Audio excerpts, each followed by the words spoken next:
다수의 제보를 통해서 저는 황영웅 씨의 과거에 대해서 하나둘씩 확인할 수가 있었는데요. 사실 이 내용들을 확인하는 과정에서 임영웅 씨와는 너무나도 달랐다.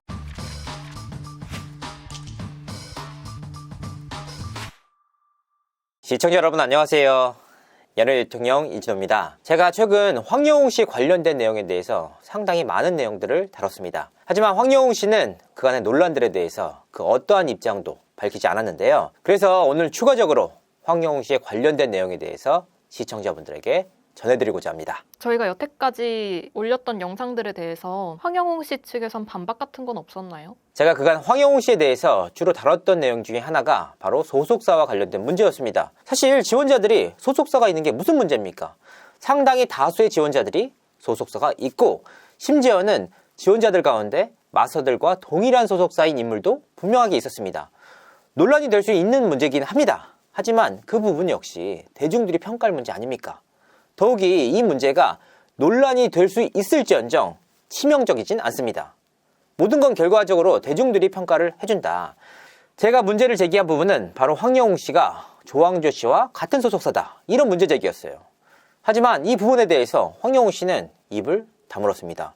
사실 억울할 수 있잖아요. 제가 앞서서도 말씀드렸지만 황영웅 씨가 이 부분을 반박할 수 있는 루트는 굉장히 많습니다. 제작진을 통해서, 본인의 SNS를 통해서, 아니면 현재 본인이 속해 있다는 소속사를 통해서도 충분히 반박이 가능합니다. 하지만 제 방송이 나간 이후 그 어떠한 곳에서도 연락이 오지 않았습니다.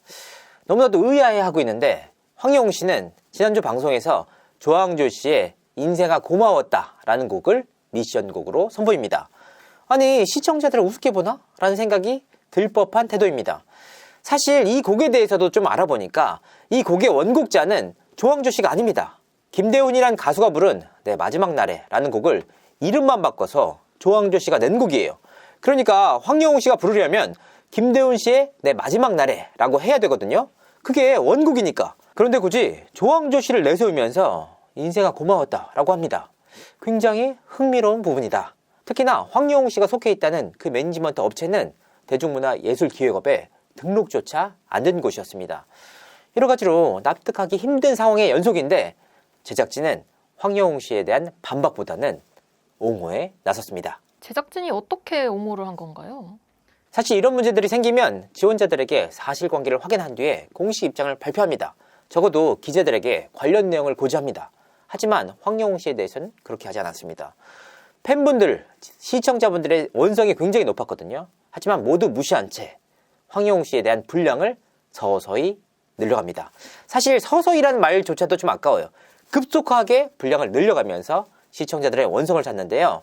가장 대표적인 케이스가 언제냐? 바로 불타는 디너쇼라는 미션에서였습니다. 살펴보겠습니다. 탑5 스페셜 무대를 비롯해서 디너쇼 미션까지 이른바 황영웅 특집이라고 봐도 무방할 정도로 황영웅의 분량을 늘렸습니다. 아니, 서바이벌 프로그램에서 한 지원자를 이렇게 일방적으로 미는 케이스가 있나 싶을 정도로 의아한 장면들이었습니다. 그리고 이날 방송 이후에 제가 또 다른 참가자들, 관계자들에게 전화를 걸어봤어요. 이게 과연 맞는 일이냐, 어떻게 생각하냐 라고 했더니 본인들도 너무 놀라하더라고요. 이거 서바이벌 프로그램 아니에요? 라고 저에게 되묻는 경우도 있었습니다. 관계자들이 이렇게까지 황당해할 정도인데 시청자들은 어떻겠습니까? 그래도 시청률은 여전히 잘 나오고 있지 않나요? 사실 불타는 트롯맨의 프로그램 퀄리티 자체가 굉장히 높았습니다. 미스터 트롯 2보다 훨씬 더 좋은 퀄리티로 시청자들에게 어필을 했단 말이에요. 지원자들의 라이벌 구도, 그리고 의상도 굉장히 깔끔했습니다. 여러 가지 면에서 역시나 서혜진 PD다 라는 호평이 이어졌습니다. 하지만 이러한 의아한 장면들이 계속해서 이어지면서 시청률은 정체기를 맞이합니다. 제가 앞서서 말씀드렸지 않습니까? 처음에 시작 자체는 8.3%로 시작했다가 14.3%까지 치솟았습니다. 이렇게 승승장구하던 불타는 트롯맨이 최근 14.11%에서 주춤하고 있습니다. 그러니까 이 상승세가 완전히 꺾였다라고 봐도 무방할 정도입니다. 그 주역에는 역시나 황영웅으로 시작해서 황영웅에서 끝났다라고 해도 무방할 정도로 황영웅의 분량 논란, 황영웅의 소속사 논란이 줄을 이뤘습니다. 그런데 이상하잖아요. 황영웅이 누구길래 이렇게까지 밀까? 소속사에 어떤 뒷배가 있길래 이렇게까지 할까라는 생각까지 들 정도잖아요. 특히나 이 불타는 트롯맨은 오픈 상금제예요. 지금 상금 누적액이 5억 원대가 넘었거든요.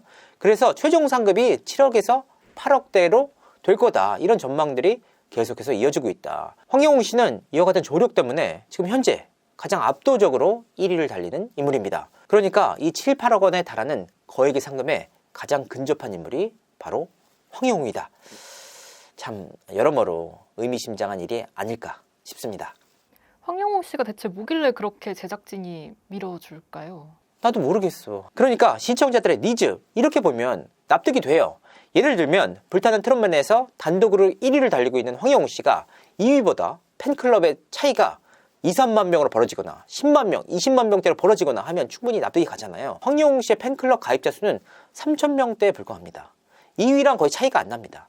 대다수가 3천 명대고 황영웅 씨보다 더 많은 팬클럽을 갖춘 인물들도 있습니다. 그러니까 이 부분 자체가 사실 여러 가지 면에서 납득이 안 된다는 거예요. 본인이 황영웅 씨가 아닌 다른 지원자들의 팬이라고 한번 생각해 봅시다. 납득이 되십니까? 절대. 바로 이런 점들 때문에 시청률이 주춤하고 있는 게 아닐까 분석을 하고 있습니다. 황영웅 씨 하면 제2의 임영웅이라고도 불리고 있잖아요. 두 분이 얼마나 그렇게 닮아 있을까요? 사실 외모나 노래 성격이나 목소리 톤이나 이런 부분이 닮지는 않았어요. 하지만 등장부터 황영웅 씨가 주목받았던 이유, 바로 이름 때문이었습니다. 이 영웅이란 이름 때문에 굉장히 주목을 많이 받았고, 처음에 황영웅 씨가 부른 미운 사랑이란 곡 역시 임영웅 씨가 불러서 화제가 됐던 곡입니다. 그러니까 철저하게 첫 등장부터 임영웅을 모토로 했다, 이런 분석들이 나오고 있습니다. 특히나 이후에도 임영웅이 부른 곡들을 미션곡으로 계속해서 선곡을 해요. 그리고 미션 과정에서 의상마저 임영웅 씨가 미스터트롯 1에서 입었던 의상들과 꼭 닮은 의상들을 택해서 제2의 임영웅이다 라는 말까지 나왔는데요. 그러니까 여러 가지 면에서 보면 제2의 임영웅을 찾는다 라는 제작진의 모토와도 맞닿는 일입니다. 하지만 제2의 임영웅이라고 불리는 황영웅 씨는 임영웅과는 달라도 너무나도 달랐습니다. 오늘 바로 제가 본격적으로 진행할 방송 내용이 바로 황영웅 씨의 과거입니다. 제보를 받으셨잖아요. 어떤 내용의 제보였을까요? 일단 저는 다수의 제보를 받았는데요. 그 제보의 취지가 질투나 안 되게 해달라 이런 부분이 아닙니다. 황영웅에 대해서 시청자분들에게 제대로 알려달라. 다수의 제보를 통해서 저는 황영웅 씨의 과거에 대해서 하나둘씩 확인할 수가 있었는데요. 사실 이 내용들을 확인하는 과정에서 임영웅 씨와는 너무나도 달랐다. 사실 임영웅 씨의 과거 제가 설명드릴 필요가 없다라고 생각을 합니다. 시청자분들이 훨씬 더 잘 아십니다. 하지만 황영웅 씨의 경우에는 그 과거가 철저하게 베일에 가려져 있었습니다. 그래서 오늘은 황영웅 씨의 과거에 대해서 하나둘씩 시청자분들에게 공개하려고 합니다. 자, 먼저 황영웅 씨에 대해서 말씀드리고자 합니다. 이 황영웅이라는 이름 석자, 많은 분들이 예명이 아니냐, 가명이 아니냐 이런 지적들을 해주셨어요. 그러니까 제2의 임영웅을 모토로 하기 위해서 가명을 쓴 게 아니냐라는 지적이었는데요. 확인을 해보니까 이 황영웅이란 이름 석자는 본명이 맞았습니다. 그리고 1994년생인 황영웅 씨는 울산 자연과학고등학교를 졸업했습니다. 이 학교는 언양 농업고등학교를 시작해서 자연과학고등학교를 거쳐서 지금은 일반계 고등학교인 언양고등학교가 된 곳입니다. 실제로 황영웅 씨가 울산 자연과학고등학교 동창인 친구들과 술을 마시는 사진들이 다수 확인됐습니다. 황영웅 씨는 졸업 이후 울산에 있는 한 공장에서 생산직 근무를 시작합니다. 그러니까 방송에서 나왔던 생산직 근무라는 사실은 팩트가 맞았습니다. 하지만 당시 황영웅 씨와 가깝게 지냈던 지인들은 뜻밖의 제보를 해왔습니다. 황영웅 씨가 20대 초반에 상해 문제로 무리를 빚은 적이 있다라는 제보였습니다. 상해, 사실 문제에 대해서는 우리가 많이 들어봤기 때문에 익숙한데 상해와는 어떻게 다를까? 변호사의 조력을 구해봤습니다.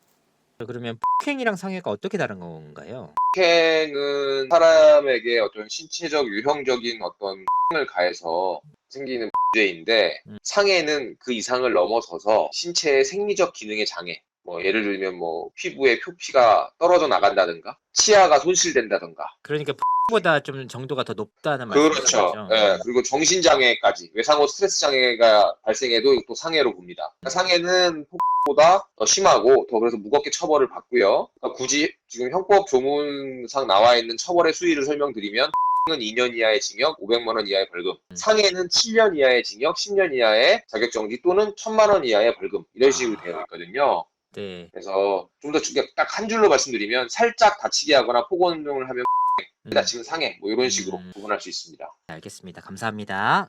워낙 민감한 문제가 아닙니까? 그래서 크로스 체크를 해본 결과 황영웅 씨가 실제로 상해 전과가 있다는 사실을 다시 한번 확인할 수가 있었습니다. 당시에 실제로 피해본 인물들에 대해서 백방으로 수소문을 한번 해봤습니다. 하지만 사건의 당사자와는 직접적으로 연락이 닿지 않았는데요. 오늘 혹시라도 이 방송을 보신다면 제 방송을 통해서 연락을 주시길 바랍니다. 다만 황영웅 씨의 상해 문제는 분명하게 크로스 체크된 문제다라는 사실을 다시 한번 말씀드립니다.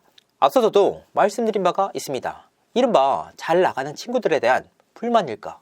질투일 수도 있잖아요. 하지만 제보자들의 의도는 명확했습니다. 대중들의 평가를 받기 위해서 나온 친구다.